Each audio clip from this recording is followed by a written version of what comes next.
Hi friends, ದಿನದ ಎಲ್ಲಾ ಪ್ರಮುಖ ಸುದ್ದಿಯನ್ನು ನಿಮಗೆ ತಲುಪಿಸೋ ಮಸ್ತ್ ಮಗ ಚಾನೆಲ್ನ ಫುಲ್ ನ್ಯೂಸ್ಗೆ ಸ್ವಾಗತ. ನಾನು ಅಮರ್ ಪ್ರಸಾದ್. ದೇಶದ ಒಳಗಿಂದು ದೊಡ್ಡ ದೊಡ್ಡ ಡೆವಲಪ್ಮೆಂಟ್ಸ್ ಆಗಿವೆ. ಒಂದ್ ಕಡೆ ಮೋದಿ ಸರ್ಕಾರದ ವಿರುದ್ಧ ರೈತ ಸಂಘಟನೆ, ಟ್ರೇಡ್ ಯೂನಿಯನ್ಗಳು ಒಟ್ಟಾಗಿ ಭಾರತ್ ಬಂದ್ಗೆ ಕರೆ ಕೊಟ್ಟಿವೆ. ಮತ್ತೊಂದ್ ಕಡೆ ಸಂಸತ್ನಲ್ಲಿ ರಾಹುಲ್ ಗಾಂಧಿ ಮೋದಿ ವಿರುದ್ಧ ಕೆಂಡ ಕಾರಿದ್ದಾರೆ. ಭಾರತ ಮಾತೆಯನ್ನ ಮಾರ್ಬಿಟ್ರಿ ನೀವು ಅಂತ ಹೇಳಿ ದಾಳಿ ಮಾಡಿದ್ದಾರೆ. ಇದೆಲ್ಲದರ ನಡುವೆ ಮೋದಿ ಸರ್ಕಾರ ವಂದೇ ಮಾತರಂ ಗೀತೆ ಸಂಬಂಧ ದೊಡ್ಡ ಆದೇಶ ಹೊರಡಿಸಿದೆ. ದೇಶದ ಎಲ್ಲಾ ಕಡೆಯನ್ನು ಎಲ್ಲಾ ಮುಖ್ಯ ಇವೆಂಟ್ಗಳಲ್ಲಿ ಹಾಡಲೇಬೇಕು ಅಂತ. ಅದು ಕೂಡ ನೆಹರು ಟೈಮ್ನಲ್ಲಿ ಡ್ರಾಪ್ ಮಾಡಲಾಗಿದ್ದ ಒಂದಷ್ಟು ಮುಖ್ಯ ಲೈನುಗಳನ್ನ ಸೇರಿಸ್ಬಿಟ್ಟೆ ಹಾಡಬೇಕು ಅಂತ. ಇತ್ತ ರಾಜ್ಯದಲ್ಲಿ ಲೋಕಾಯುಕ್ತರು ದೊಡ್ಡ ಬೇಟೆ ಆಡಿದ್ದಾರೆ. ಎಲ್ಲವನ್ನ ಒನ್ ಬೈ ಒನ್ ನೋಡ್ತಾ ಹೋಗೋಣ ಸ್ನೇಹಿತರೆ. ಮೊದಲಿಗೆ ಭಾರತ್ ಬಂದ್ ಕಡೆಗೆ ಹೋಗೋಣ. ಕೇಂದ್ರ ಸರ್ಕಾರದ ವಿರುದ್ಧ ರೈತ ಸಂಘಟನೆಗಳು ಮತ್ತು ಟ್ರೇಡ್ ಯೂನಿಯನ್ಗಳು ರೊಚ್ಚಿಗೆದ್ದಿವೆ. ಕೇಂದ್ರ ಸರ್ಕಾರದ ಲೇಬರ್ ಕೋಡ್ ಭಾರತ ಮತ್ತು ಅಮೆರಿಕ ನಡುವಿನ ವ್ಯಾಪಾರ ಒಪ್ಪಂದದ ವಿರುದ್ಧ ಫೆಬ್ರವರಿ 12ನೇ ತಾರೀಕು ಅಂದ್ರೆ ಗುರುವಾರ ಭಾರತ್ ಬಂದ್ಗೆ ಕರೆ ಕೊಟ್ಟಿದ್ದಾರೆ. ವಿವಿಧ ರೈತ ಸಂಘಟನೆಗಳು 10ಕ್ಕೂ ಅಧಿಕ ಟ್ರೇಡ್ ಯೂನಿಯನ್ಸ್ ಈ ಬಂದ್ಗೆ ಕರೆ ಕೊಟ್ಟಿದ್ದಾರೆ. ಹೊಸ ಲೇಬರ್ ಕೋಡ್ಗಳಿಂದ ಕಾರ್ಮಿಕರ ಹಕ್ಕುಗಳು ದುರ್ಬಲ ಆಗ್ತಾ ಇದಾವೆ. ಉದ್ಯೋಗದಾತರು ಉದ್ಯೋಗಿಗಳನ್ನ ಸುಲಭವಾಗಿ ನೇಮಿಸಿಕೊಳ್ಳಕ್ಕೆ ಮತ್ತು ಸುಲಭವಾಗಿ ವಜಾ ಮಾಡೋಕೆ ಇದರಲ್ಲಿ ಅವಕಾಶ ಕೊಡಲಾಗಿದೆ. ಭಾರತ ಮತ್ತು ಅಮೆರಿಕ ನಡುವಿನ ಟ್ರೇಡ್ ಡೀಲ್ ನಿಂದ ಸ್ಥಳೀಯ ಕೃಷಿ ಮೇಲೆ ಪರಿಣಾಮ ಬೀರೋ ಸಾಧ್ಯತೆ ಇದೆ. ಸೊ ಹೊಸ ಲೇಬರ್ ಕೋಡ್ಗಳನ್ನ ಸ್ಕ್ರಾಪ್ ಮಾಡಬೇಕು. ವಿದ್ಯುತ್ ತಿದ್ದುಪಡಿ ಮಸೂದೆ, ಡ್ರಾಫ್ಟ್ ಸೀಡ್ ಬಿಲ್ ಮತ್ತು ನ್ಯೂಕ್ಲಿಯರ್ ಸೆಕ್ಟರ್ ಅನ್ನ ಖಾಸಗಿ ವಲಯಕ್ಕೆ ಓಪನ್ ಮಾಡೋಕೆ ಅವಕಾಶ ಕೊಟ್ಟಿರೋ ಶಾಂತಿ ಬಿಲ್ ಅನ್ನ ಹಿಂಪಡಿಬೇಕು. ಜೊತೆಗೆ MG ನರೇಗಾ ಯೋಜನೆಯನ್ನ ರಿಸ್ಟೋರ್ ಮಾಡಬೇಕು. ಮೊದಲಿನ ತರನೇ ಜಿ ರಾಮ್ಜಿ ಎಲ್ಲ ಬೇಡ ಅಂತ ಹೇಳಿ ಡಿಮಾಂಡ್ ಮಾಡ್ತಿದ್ದಾರೆ. ಇದರ ಜೊತೆಗೆ ಖಾಸಗೀಕರಣ, ವೇತನ ಏರಿಕೆ ಮತ್ತು ಸಾಮಾಜಿಕ ಭದ್ರತೆ ಬಗ್ಗೆ ಕೂಡ ಕಳವಳ ವ್ಯಕ್ತಪಡಿಸಿದ್ದಾರೆ. ಸಂಯುಕ್ತ ಕಿಸಾನ್ ಮೋರ್ಚಾದ ಬೆಂಬಲದೊಂದಿಗೆ INTUC, AITUC, HMS, CITU, AIUTUC, TUCC ಸೇರಿ 10 ಟ್ರೇಡ್ ಯೂನಿಯನ್ಗಳು ಫೆಬ್ರವರಿ 12ಕ್ಕೆ ಬಂದ್ಗೆ ಕರೆ ಕೊಟ್ಟಿವೆ. ದೇಶವ್ಯಾಪಿ ಮುಷ್ಕರದಲ್ಲಿ 30 ಕೋಟಿ ಕಾರ್ಮಿಕರು ಭಾಗವಹಿಸ್ತಾರೆ ಅಂತ ಇವರು ಹೇಳಿದ್ದಾರೆ. 600 ಜಿಲ್ಲೆಗಳಿಗೆ ಇಂಪ್ಯಾಕ್ಟ್ ಆಗುತ್ತೆ ಅಂತ ಹೇಳಿ ಟ್ರೇಡ್ ಯೂನಿಯನ್ ಕಾಂಗ್ರೆಸ್ನ ಪ್ರಧಾನ ಕಾರ್ಯದರ್ಶಿ ಅಮರ್ಜಿತ್ ಕೌರ್ ಹೇಳಿದ್ದಾರೆ. ಇನ್ನು ಈ ಬಂದ್ನಿಂದ ದೇಶದ ಸರ್ಕಾರಿ ಬ್ಯಾಂಕ್ ಸೇವೆಗಳಲ್ಲಿ ವ್ಯತ್ಯಯ ಆಗುವುದು, ಸಮಸ್ಯೆ ಆಗುವುದು. ಕೆಲ ಬ್ಯಾಂಕಿಂಗ್ ಯೂನಿಯನ್ಗಳು ಕೂಡ ಬೆಂಬಲ ಕೊಟ್ಟಿರುವುದರಿಂದ ಬ್ಯಾಂಕ್ ಉದ್ಯೋಗಿಗಳು ಮತ್ತು ಅಧಿಕಾರಿಗಳು ಕೂಡ ಮುಷ್ಕರದಲ್ಲಿ ಭಾಗವಹಿಸೋ ಘೋಷಣೆ ಮಾಡಿದ್ದಾರೆ. ಇನ್ನು ದೇಶದ ಅತಿದೊಡ್ಡ ಸರ್ಕಾರಿ ಬ್ಯಾಂಕ್ SBI ಕೂಡ ಫೆಬ್ರವರಿ 12ರ ಭಾರತ್ ಬಂದ್ ಇದೆ ಅಂತ ಹೇಳಿ ಕನ್ಫರ್ಮ್ ಮಾಡಿದೆ. ಸದ್ಯ ಬ್ಯಾಂಕ್ಗಳು ಮತ್ತು RBI ಅಧಿಕೃತವಾಗಿ ರಜೆ ಘೋಷಿಸಿಲ್ಲ.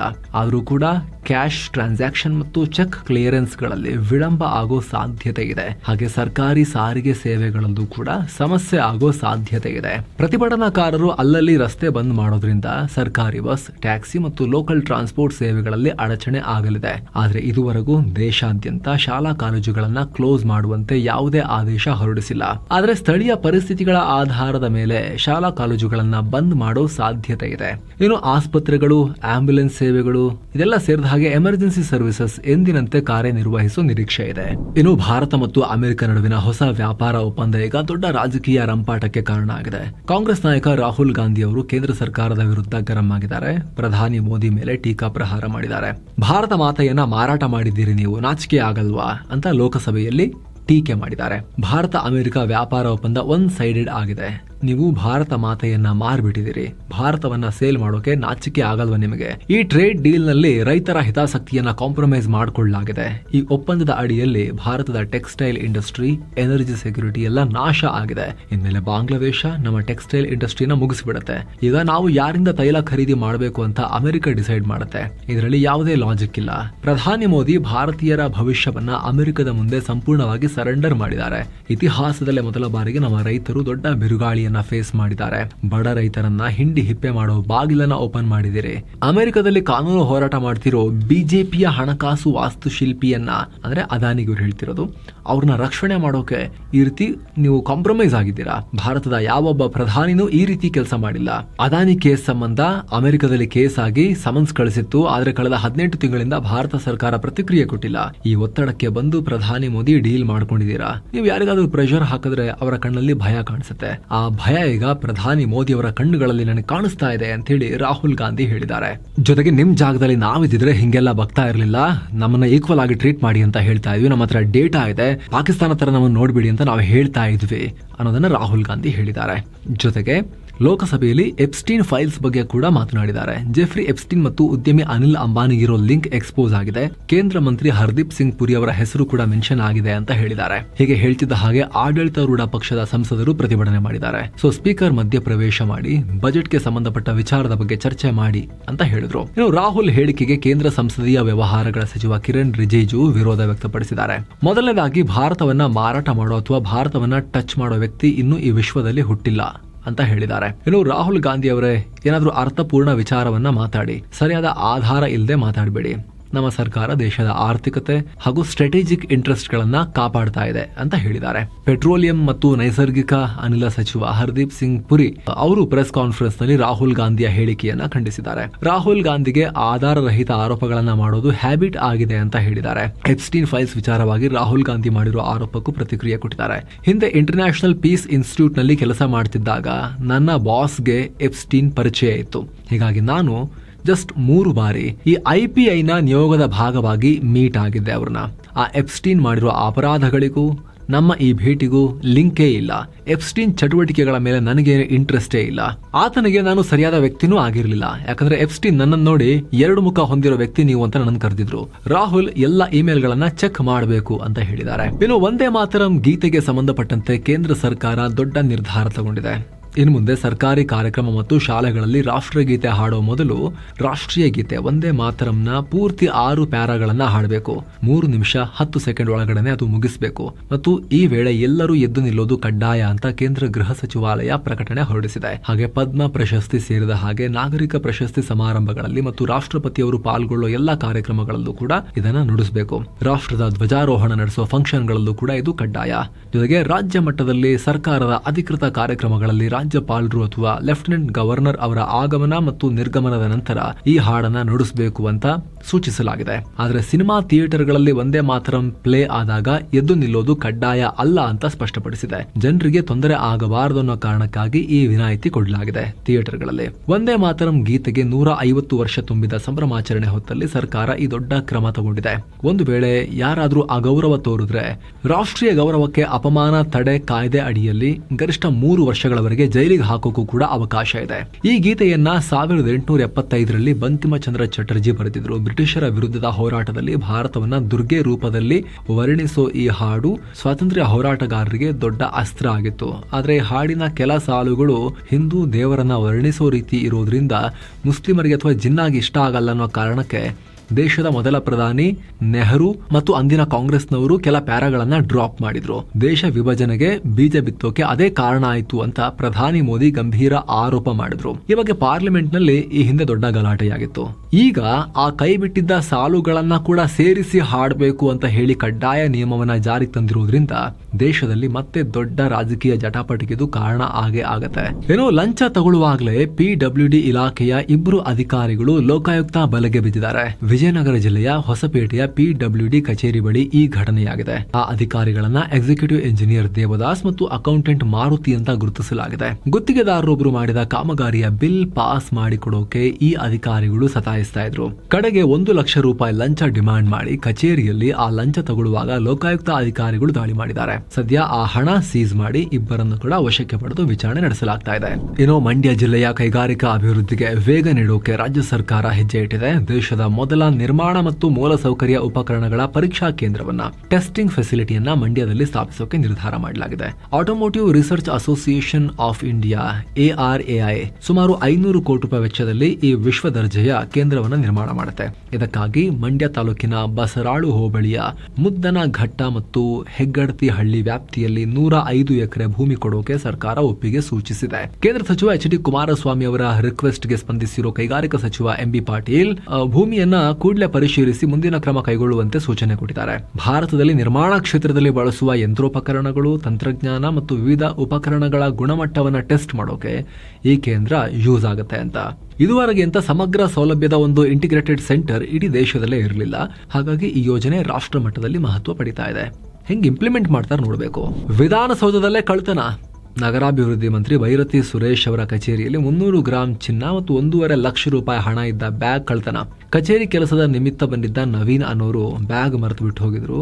ಅಲ್ಲಿನ ಡಿ ಗ್ರೂಪ್ ನೌಕರನೊಬ್ಬ ಅದನ್ನ ಕದ್ದು ಬಿಟ್ಟಿದ್ರು. ಬಳಿಕ ಸಿಸಿಟಿವಿ ಆಧರಿಸಿ ಆರೋಪಿಯನ್ನ ಹಿಡಿಯಲಾಗಿದೆ. ಈ ಬಗ್ಗೆ ಗೃಹ ಮಂತ್ರಿ ಪರಮೇಶ್ವರ್ ಪ್ರತಿಕ್ರಿಯೆ ಕೊಟ್ಟಿದ್ದಾರೆ. ಇಷ್ಟೊಂದು ಸೆಕ್ಯೂರಿಟಿ ಇದೆ, ಟೈಟ್ ಇದೆ, ಚಿನ್ನ ಮತ್ತು ಹಣ ಇಷ್ಟೆಲ್ಲ ಹೆಂಗ್ ಬಂತು ಒಳಗಡೆ, ಯಾವ ಗೇಟಿಂದ ಬಿಟ್ರು, ತನಿಖೆ ಮಾಡಿ ವರದಿ ಕೊಡಿ ಅಂತ ಹೇಳಿ ಅಧಿಕಾರಿಗಳಿಗೆ ಸೂಚನೆ ಕೊಟ್ಟಿದ್ದಾರೆ. ಏನೋ ರಾಜ್ಯ ಸರ್ಕಾರ ಎಡವಟ್ ಮಾಡಿಕೊಂಡಿದೆ. ಸ್ವಪಕ್ಷೀಯರಿಂದಲೇ ತೀವ್ರ ಟೀಕೆಗೆ ಮುಜುಗರಕ್ಕೆ ಗುರಿಯಾಗಿದೆ. ರಾಜ್ಯ ಸರ್ಕಾರ 54 ನಿಗಮ ಮಂಡಳಿ ಅಧ್ಯಕ್ಷರಿಗೆ ಸಚಿವ ಸ್ಥಾನ ನೀಡಿ ಆದೇಶ ಹೊರಡಿಸಿತ್ತು. ಸಚಿವ ಸ್ಥಾನ ಅಲ್ಲ, ಸಚಿವ ದರ್ಜೆ, ಕ್ಯಾಬಿನೆಟ್ ದರ್ಜೆ ಸ್ಥಾನಮಾನ ಕೊಟ್ಟು. ಆದ್ರೆ ಅಚ್ಚರಿ ಅನ್ನೋ ಹಾಗೆ ಇದರಲ್ಲಿ ಶಿವಮೊಗ್ಗ ಜಿಲ್ಲೆ ಶಿಕಾರಿಪುರದ ಬಿಜೆಪಿ ಮುಖಂಡ ಬಿಡಿ ಭೂಕಾಂತ್ ಅನ್ನೋರಿಗೂ ಕೂಡ ಸಂಪುಟ ದರ್ಜೆ ಸ್ಥಾನಮಾನ ಕೊಡಲಾಗಿದೆ. ಇವರು ರಾಜ್ಯ ಸಹಕಾರಿ ತೋಟಗಾರಿಕೆ ಮಾರಾಟ ಮಹಾಮಂಡಳ ಅಧ್ಯಕ್ಷರಾಗಿದ್ರು. ಜಿಲ್ಲಾ ಹಾಪ್ಕಾಮ್ಸ್ ಗಳಿಂದ ಎಲೆಕ್ಟ್ ಆಗಿದ್ರು.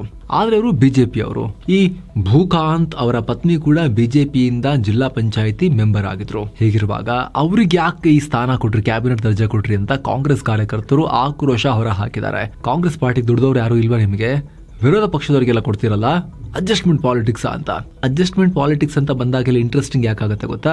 ಇದು ನಿರ್ಧಾರ ತಗೊಳ್ಳೋದು ಸಿಎಂ ಅಧೀನದಲ್ಲಿ ಬರೋ ಸಿಬ್ಬಂದಿ ಮತ್ತು ಆಡಳಿತ ಸುಧಾರಣೆ ಅಂತ ಒಂದು ಇಲಾಖೆ ಇರುತ್ತಲ್ಲ, ಅದರ ಮೂಲಕ. ಆಕ್ರೋಶ ವ್ಯಕ್ತಪಡಿಸಿರೋದು ಯಾರು? ಮುಖ್ಯವಾಗಿ ಡಿಸಿಎಂ ಡಿಕೆ ಶಿವಕುಮಾರ್ ಅವರ ತಮ್ಮ ಡಿಕೆ ಸುರೇಶ್ ಲೇವಡಿ ಮಾಡಿದ್ದಾರೆ.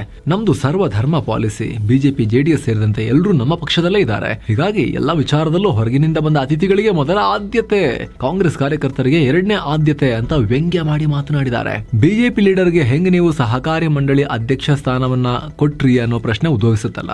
ಇದಕ್ಕೆ ಕಾರಣ ಸ್ಪಷ್ಟ ಇಲ್ಲ. ಸಾಮಾನ್ಯವಾಗಿ ನಿಗಮ ಮಂಡಳಿಗೆ ಅಧ್ಯಕ್ಷರನ್ನ ರಾಜ್ಯ ಸರ್ಕಾರ ನೇಮಿಸೋದು. ಆದರೆ ಸಹಕಾರ ಮಂಡಳಿಗಳು ಅಂದ್ರೆ KMF, ಈ ತೋಟಗಾರಿಕಾ ಸಹಕಾರ ಮಂಡಳಿಗಳಿಗೆ ಚುನಾವಣೆಯಾಗುತ್ತೆ. ರಾಜ್ಯದ ಎಲ್ಲಾ ಭಾಗಗಳಿಂದ ಆಯ್ಕೆಯಾದ ಅಧ್ಯಕ್ಷರುಗಳು ಅವ್ರನ್ನ ರಾಜ್ಯ ಮಟ್ಟಕ್ಕೆ ಆಮೇಲೆ ಆಯ್ಕೆ ಮಾಡ್ತಾರೆ. ಅದರ ನಂತರ ರಾಜ್ಯದ 19 ಹಾಪ್ ಕಾಮ್ಸ್ ಗಳಿಂದ ಈ ಭೂಕಾಂತ್ ಆಯ್ಕೆಯಾಗಿ ಬಂದಿದ್ರು. ಹೀಗಾಗಿ ಕಾಂಗ್ರೆಸ್ ಸರ್ಕಾರ ಎಲ್ಲ 53 ಜನ ನಿಗಮ ಮಂಡಳಿ ಸಹಕಾರ ಮಂಡಳಿ ಅಧ್ಯಕ್ಷರೊಂದಿಗೆ ಇವ್ರಿಗೂ ಕೂಡ ಸಂಪುಟ ದರ್ಜೆ ಸ್ಥಾನಮಾನ ಕೊಟ್ಟಿದೆ. ಆದ್ರೆ ರಾಜ್ಯ ಸರ್ಕಾರ ಇಲ್ಲಿ ಕಡ್ಡಾಯವಾಗಿ ಇವರಿಗೆ ಕ್ಯಾಬಿನೆಟ್ ದರ್ಜೆ ಕೊಡ್ಲೇಬೇಕು ಅನ್ನೋ ರೂಲ್ಸ್ ಏನ್ ಇರ್ಲಿಲ್ಲ. ಅದು ಸರ್ಕಾರದ ವಿವೇಚನೆಗೆ ಬಿಟ್ಟಿರೋದು. ಹಾಗಿರ್ಬೇಕಾದ್ರೆ ಬಿಜೆಪಿಯವರಿಗೆ ಯಾಕೆ ಕೊಟ್ರಿ ಅನ್ನೋದು ಕಾಂಗ್ರೆಸ್ ಪಾರ್ಟಿ ಒಳಗಿಂದ ಬೆಂಕಿ ಏಳ್ತಾ ಇದೆ. ಈಗ ಪರಿಸ್ಥಿತಿ ಕೈಮೀರಿ ಹೋಗ್ತಿದೆ ಅಂತ ಗೊತ್ತಾದ ಕೂಡಲೇ ಎಚ್ಚೆತ್ತ ಸರ್ಕಾರ ತಕ್ಷಣ ಅವರಿಗೆ ಸಂಪುಟ ದರ್ಜೆ ಕೊಟ್ಟಿದ್ದನ್ನ ಆಮೇಲೆ ಕ್ಯಾನ್ಸಲ್ ಮಾಡಿ ಡ್ಯಾಮೇಜ್ ಕಂಟ್ರೋಲ್ ಮಾಡೋ ಪ್ರಯತ್ನ ಮಾಡ್ತು. ಇಲ್ಲಿ ಆರೋಪ ಏನು ಅಂದ್ರೆ ಅಡ್ಜಸ್ಟ್ಮೆಂಟ್ ಪಾಲಿಟಿಕ್ಸ್ ನ ಆರೋಪ. ಈ ಹಿಂದೆ ಕೂಡ ವಿಜೇಂದ್ರ ಜೊತೆಗೆ ಅಡ್ಜಸ್ಟ್ಮೆಂಟ್ ಮಾಡಿಕೊಂಡು ನಾಗರಾಜ್ ಗೌಡ ಅವರಿಗೆ ಟಿಕೆಟ್ ಕೊಡದೆ ಅಲ್ಲಿ ವಿಜೇಂದ್ರ ಈಸಿ ಗೆಲುವು ಆಗಿತ್ತು. ಸಿದ್ದರಾಮಯ್ಯ ಫ್ಯಾಮಿಲಿ, ಯಡಿಯೂರಪ್ಪನವ್ರ ಫ್ಯಾಮಿಲಿ ಒಳ ಅಂಡರ್ಸ್ಟ್ಯಾಂಡಿಂಗ್, ಇದು ಒಳ ಒಪ್ಪಂದ ಅನ್ನೋ ತರ ಟೀಕೆಗಳನ್ನ ಕಾಂಗ್ರೆಸ್ ಒಳಗಡೆ ಬಿಜೆಪಿ ಒಳಗಡೆ ಎಲ್ಲ ಮಾಡಲಾಗಿತ್ತು. ನಿಮಗೆ ನೆನಪಿರಬಹುದು. ಈಗ ಮತ್ತೆ ಯಡಿಯೂರಪ್ಪನವರ ಪರಮಾಪ್ತ ಶಿಕಾರಿಪುರದ ಶೂರ ಈ ಭೂಕಾಂತ್ ಅವರಿಗೆ ಸಂಪುಟ ದರ್ಜೆ ಕೊಟ್ಟಿದ್ದು, ಅದು ಸಿದ್ದರಾಮಯ್ಯ ಅವರ ಅಧೀನದಲ್ಲಿ ಬರೋ ಇಲಾಖೆ ಮೂಲಕ ಕೊಟ್ಟಿರೋದು, ವಿವಾದ ಆಗ್ತಿದ್ದ ಹಾಗೆ ಡ್ರಾಪ್ ಮಾಡಿರೋದು, ಟೀಕೆ ಮಾಡಿದ್ದು ಡಿಕೆ ಶಿವಕುಮಾರ್ ಅವರ ತಮ್ಮ ಸುರೇಶ್ ಅವರು. ಇದೆಲ್ಲ ನೋಡಿದಾಗ ಪ್ರಶ್ನೆಗಳು ಇಲ್ಲಿ ಹುಟ್ಕೊಳ್ಳುತ್ತೆ, ಏನ್ ನಡೀತಿದೆ ಅಂತ ಹೇಳಿ. ಏನು ಕಲಬುರಗಿ ಜಿಲ್ಲೆಯ ಆಳಂದದ ವಿವಾದಿತ ಲಾಡ್ಲೆ ಮಶಾಕ್ ದರ್ಗಾದಲ್ಲಿರೋ ಶಿವಲಿಂಗಕ್ಕೆ ಪೂಜೆ ಸಲ್ಲಿಸೋಕೆ ಹೈಕೋರ್ಟ್ ಗ್ರೀನ್ ಸಿಗ್ನಲ್ ಕೊಟ್ಟಿದೆ. ಫೆಬ್ರವರಿ 15ರ ಮಹಾಶಿವರಾತ್ರಿಯಂದು ಮಧ್ಯಾಹ್ನ 12ರಿಂದ ಸಂಜೆ 6 ಗಂಟೆವರೆಗೆ ಅರ್ಜಿದಾರ ಸಿದ್ದರಾಮಯ್ಯ ಹಿರೇಮಠ ಅನ್ನೋರಿಗೆ ಮಾತ್ರ ಪೂಜೆ ಸಲ್ಲಿಸೋಕೆ ಅವಕಾಶ ಕೊಟ್ಟಿದೆ. ಜೊತೆಗೆ ಪೂಜೆ ಸಲ್ಲಿಸೋಕೆ ತೆರಳುವ ಅರ್ಜಿದಾರರಿಗೆ ಭದ್ರತೆ ಕೊಡಬೇಕು, ಕಾನೂನು ಸುವ್ಯವಸ್ಥೆ ಉಲ್ಲಂಘನೆ ಆದ್ರೆ ಕಠಿಣ ಕ್ರಮ ಕೈಗೊಳ್ಳಬೇಕು ಅಂತ ಸೂಚನೆ ಕೊಡಲಾಗಿದೆ. ಏನೋ ಚಿಕ್ಕಮಗಳೂರು ಜಿಲ್ಲೆಯಲ್ಲಿ ಪುಟ್ಟ ವಿಮಾನದ ರೀತಿ ವಸ್ತುವೊಂದು ಅನುಮಾನಾಸ್ಪದ ರೀತಿಯಲ್ಲಿ ಹಾರಾಟ ನಡೆಸಿ ಆತಂಕ ಮೂಡಿಸಿದೆ. ಜಿಲ್ಲೆಯ ಕಳಸ ಕಡೆಯಿಂದ ಬಂದ ವಿಮಾನ ಬಾಳೆಹೊನ್ನೂರು ವ್ಯಾಪ್ತಿಯ ಭದ್ರಾ ನದಿ ಪಾತ್ರದಲ್ಲಿ ತೀರಾ ಕೆಳಮಟ್ಟದಲ್ಲಿ 2 ರೌಂಡ್ ಹಾಕಿದೆ. ಮನೆಯ ಮೇಲೆ ಮಾಡುಗಳಿಗೆಲ್ಲ ತಾಗುವಷ್ಟು ಹತ್ತಿರದಲ್ಲಿ ಹಾರಿದ್ರಿಂದ ಜನ ಹೆದರುಕೊಂಡು ಹೊರಗೆ ಒಂದು ವಿಡಿಯೋ ಎಲ್ಲ ಮಾಡಿದ್ದಾರೆ. ಪ್ರದಕ್ಷಿಣೆ ಎಲ್ಲ ಹಾಕಿ ಆಮೇಲೆ ಶಿವಮೊಗ್ಗದ ಕಡೆಗೆ ಹಾರಿದೆ. ಯಾರ್ದಿದು? ಅರಣ್ಯ ಇಲಾಖೆದ, ಪೊಲೀಸರುದ್ದ, ಯಾರಿಗೆ ಮುನ್ಸೂಚನೆ ಕೊಟ್ಟಿದ್ರ ಇಲ್ವಾ, ಖಾಸಗಿನ, ಸರ್ವೆಗೆ ಬಂದಿದ್ದ, ಏನಕ್ಕಿಲ್ಲ ಹಾರ್ತಾ ಇತ್ತು ಅಂತೆಲ್ಲ ಈಗ ತನಿಖೆ ಮಾಡಲಾಗ್ತಿದೆ. ಪತ್ರಿಕೋದ್ಯಮದ ತಪಸ್ವಿ ಅಂತಾನೆ ಖ್ಯಾತರಾಗಿದ್ದ ಹಿರಿಯ ಪತ್ರಕರ್ತ ಮತ್ತು ಮಾಜಿ MLCನೂ ಆಗಿದ್ದ ಪಿ ರಾಮಯ್ಯ ಅವರು ವಿಧಿವಶರಾಗಿದ್ದಾರೆ. ಬಹು ಅಂಗಾಂಗ ವೈಫಲ್ಯದಿಂದ ಬೆಂಗಳೂರಿನ ಖಾಸಗಿ ಆಸ್ಪತ್ರೆಯಲ್ಲಿ ನಿಧನರಾಗಿದ್ದಾರೆ. ಸುದೀರ್ಘ ಕಾಲ ಪತ್ರಿಕೋದ್ಯಮದಲ್ಲಿ ಸೇವೆ ಸಲ್ಲಿಸಿದ್ರು. ಇವರ ನಿಧನಕ್ಕೆ ಸಿಎಂ ಸಿದ್ದರಾಮಯ್ಯ, ದೇವೇಗೌಡರು ಸೇರಿ ಹಲವರು ಸಂತಾಪ ಸೂಚಿಸಿದ್ದಾರೆ. ಇನ್ನು ಸ್ನೇಹಿತರೆ, ಹಿರಿಯ ನಾಗರಿಕರಿಗೆ ಸ್ಪೆಷಲ್ ಕೇರ್ನೊಂದಿಗೆ ಕಾಶಿ, ಅಯೋಧ್ಯೆ, ತ್ರಿವೇಣಿ ಸಂಗಮಕ್ಕೆ 7 ಸೈನ್ಸ್ ಟೂರಿಸಂ ಕಡೆಯಿಂದ ನೀವು ಟ್ರಿಪ್ ಹೋಗಿ ಬರ್ಬೋದು. ಕೇವಲ 33,500 ರೂಪಾಯಿ ಆಲ್ ಇನ್ಕ್ಲೂಸಿವ್ ಪ್ಯಾಕೇಜ್. ಆಸಕ್ತರು ಕಾಲ್ ಮಾಡಿ ಹೋಗಿ ಬರ್ಬೋದು. ಇನ್ನು ಆಲಮಟ್ಟಿ ಡ್ಯಾಮ್ ವಿಚಾರವಾಗಿ ನೆರೆಯ ಆಂಧ್ರ ಸರ್ಕಾರ ಕಿರಿಕಿರಿ ಶುರು ಮಾಡಿದೆ. ಈ ಆಲಮಟ್ಟಿ ಅಣೆಕಟ್ಟನ್ನ ಎತ್ತರ ಮಾಡೋದ್ರಿಂದ ಆಂಧ್ರ ಪ್ರದೇಶಕ್ಕೆ ಹರಿಯೋ ನೀರಿನ ಪ್ರಮಾಣ ತುಂಬಾ ಕಮ್ಮಿ ಆಗ್ಬಿಡುತ್ತಲ್ವಾ ಅಂತ ಹೇಳಿ ಆಂಧ್ರ ಸಿಎಂ ಚಂದ್ರಬಾಬು ನಾಯ್ಡು ಆತಂಕ ವ್ಯಕ್ತಪಡಿಸಿದ್ದಾರೆ. ದಿಲ್ಲಿಯಲ್ಲಿ ಜಲಶಕ್ತಿ ಸಚಿವ CR ಪಾಟೀಲ್ರನ್ನ ಭೇಟಿಯಾಗಿ ಆಂಧ್ರ ಸರ್ಕಾರದ ಒಂದು ಆಕ್ಷೇಪಣೆಗಳನ್ನ ಸಲ್ಲಿಕೆ ಮಾಡಿದ್ದಾರೆ. ಸದ್ಯ ಈ ಡ್ಯಾಮ್ ಗರಿಷ್ಠ ಮಟ್ಟ 519.6 ಮೀಟರ್ ಇದ್ದು ಅದನ್ನ 524 256 ಮೀಟರ್ ಅಂದರೆ ಸುಮಾರು 5 ಮೀಟರ್ ಹೈಟ್ ಜಾಸ್ತಿ ಮಾಡೋಕೆ ರಾಜ್ಯ ಸರ್ಕಾರ ಪ್ರಸ್ತಾಪ ಮಾಡಿದೆ. ಸಚಿವ ಸಂಪುಟ ಈ ಬಗ್ಗೆ ನಿರ್ಧಾರ ಮಾಡಿದೆ. ಇದಕ್ಕೆ ಕಳೆದ ಆಗಸ್ಟ್ನಲ್ಲಿ ಮಹಾರಾಷ್ಟ್ರ ಸಿಎಂ ಫಡ್ನವೀಸ್ ವಿರೋಧವನ್ನು ವ್ಯಕ್ತಪಡಿಸಿದ್ರು, ಆಕ್ಷೇಪ ವ್ಯಕ್ತಪಡಿಸಿದ್ರು. ಈಗ ಆಂಧ್ರ ಸರದಿ. ಇನ್ನು ಗುಜರಾತ್ನ ಜಾಮ್ನಗರ್ನಲ್ಲಿ ಈಗ ಕಾಲರಾ ಆತಂಕ ಶುರುವಾಗಿದೆ. 15 ಕೇಸ್ಗಳು ಕನ್ಫರ್ಮ್ ಆಗಿದ್ದು 31 ಜನ ಆಸ್ಪತ್ರೆಗೆ ದಾಖಲಾಗಿದ್ದಾರೆ. ವಾಂತಿ ಭೇದಿಯಿಂದ ಬಳಲುತ್ತಿರುವ 48 ಶಂಕಿತ ಪ್ರಕರಣಗಳು ಕೂಡ ವರದಿಯಾಗಿವೆ. ಕಲುಷಿತ ನೀರಿನ ಸೇವನೆಯಿಂದ ಸೋಂಕು ಹರಡಿರಬಹುದು ಅಂತ ಅಧಿಕಾರಿಗಳು ಶಂಕೆ ವ್ಯಕ್ತಪಡಿಸಿದ್ದಾರೆ. ಇನ್ನು ಭಾರತ 25 ವರ್ಷಗಳ ಕಾಲ ಠಾಕ್ರೆ ಫ್ಯಾಮಿಲಿ ಕಂಟ್ರೋಲ್ನಲ್ಲಿದ್ದ ಮುಂಬೈ ಮಹಾನಗರ ಪಾಲಿಕೆಗೆ ಬಿಜೆಪಿ ಮೇಯರ್ ಬಂದಿದ್ದಾರೆ. ಬಿಜೆಪಿ ಹಿರಿಯ ಕಾರ್ಪೊರೇಟರ್ ರಿತು ತಾವ್ಡೆ ಮುಂಬೈನ 78ನೇ ಮೇಯರ್ ಆಗಿ ಅವಿರೋಧ ಆಯ್ಕೆಯಾಗಿದ್ದಾರೆ. ಏಕನಾಥ್ ಶಿಂದೆ ನೇತೃತ್ವದ ಶಿವಸೇನೆಯ ಸಂಜಯ್ ಘಾಡಿ ಉಪಮೇಯರ್ ಆಗಿ ಅಧಿಕಾರ ಸ್ವೀಕರಿಸಿದ್ದಾರೆ.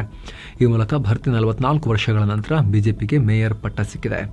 1982-83 ಟೈಮ್ನಲ್ಲಿ ಪ್ರಭಾಕರ್ ಪೈ ಬಿಜೆಪಿ ಕಡೆಯಿಂದ ಮೇಯರ್ ಆಗಿದ್ರು. ಏನು T20 ವರ್ಲ್ಡ್ ಕಪ್ನಲ್ಲಿ ಪಾಕ್ ವಿರುದ್ಧ ಮ್ಯಾಚ್ ಮುನ್ನ ಭಾರತಕ್ಕೆ ದೊಡ್ಡ ಶಾಕ್. ಭಾನುವಾರ ಫೆಬ್ರವರಿ 15 ಮ್ಯಾಚ್ ಇದೆಯಲ್ಲ, ಅದಕ್ಕೂ ಮುನ್ನ ಭಾರತದ ಸ್ಫೋಟಕ ಓಪನರ್ ಅಭಿಷೇಕ್ ಶರ್ಮಾ ಆಸ್ಪತ್ರೆಗೆ ದಾಖಲಾಗಿದ್ದಾರೆ ಹೊಟ್ಟೆ ನೋವಿನ ಸಮಸ್ಯೆಯಿಂದ. ಹೀಗಾಗಿ ಗುರುವಾರದ ನಮೀಬಿಯಾ ವಿರುದ್ಧ ಮ್ಯಾಚ್ನಲ್ಲಿ ಅವರು ಆಡೋಕಿಳಿಯೋದು ಡೌಟ್. ಆದರೆ ಭಾನುವಾರ ನಡೆಯೋ ಪಾಕ್ ಮ್ಯಾಚ್ಗೆ ಚೇತರಿಸಿಕೊಂಡು ಬರ್ತಾರಾ ಅನ್ನೋದು ಇನ್ನೂ ಕೂಡ ಕನ್ಫರ್ಮ್ ಇಲ್ಲ. ಅವರು ಬಂದರೆ ತುಂಬ ಚೆನ್ನಾಗಿರ್ತಾ ಇತ್ತು ಪಾಕಿಸ್ತಾನಕ್ಕೆ. ಮತ್ತೊಂದು ಕಡೆ ಇದೇ ವರ್ಲ್ಡ್ ಕಪ್ನಲ್ಲಿ ಸೌತ್ ಆಫ್ರಿಕಾ ಹಾಗೂ ಅಫ್ಘಾನಿಸ್ತಾನ ನಡುವೆ ಕ್ರಿಕೆಟ್ ಪ್ರೇಮಿಗಳ ಎದೆ ಬಡಿತ ಅಲುಗಾಡಿಸೋ ರೀತಿ ರೋಚಕ ಪಂದ್ಯ ಆಯಿತು. ಅಹಮದಾಬಾದ್ನಲ್ಲಿ ಈ ಮ್ಯಾಚ್ ಮೊದಲಿಗೆ 2 ಟೀಮ್ಗಳು 187 ರನ್ ಗಳಿಸಿದ್ದಕ್ಕೆ ಮ್ಯಾಚ್ ಟೈ ಆಯಿತು. ನಂತರ ಸೂಪರ್ ಓವರ್ಗೆ ಹೋಯಿತು. ಮೊದಲ ಸೂಪರ್ ಓವರ್ನಲ್ಲಿ ಮತ್ತೆ ಟೈ ಆಯಿತು 17 ರನ್ ಗಳಿಸಿ. ಎರಡನೇ ಸೂಪರ್ ಓವರ್ನಲ್ಲಿ ಫಸ್ಟ್ ಬ್ಯಾಟಿಂಗ್ ಮಾಡಿದ ಸೌತ್ ಆಫ್ರಿಕಾ 23 ರನ್ ಚಚ್ಚಿದ್ರು. ಇದನ್ನು ಚೇಸ್ ಮಾಡಿದ ಅಫ್ಘಾನ್ಸ್ 19 ರನ್ ಗಳಿಸಿ ಕೊನೆಯ ಗಳಿಗೆಯಲ್ಲಿ ಸೋತರು. ಚೆನ್ನಾಗಿತ್ತು ಮ್ಯಾಚ್ ಇದು.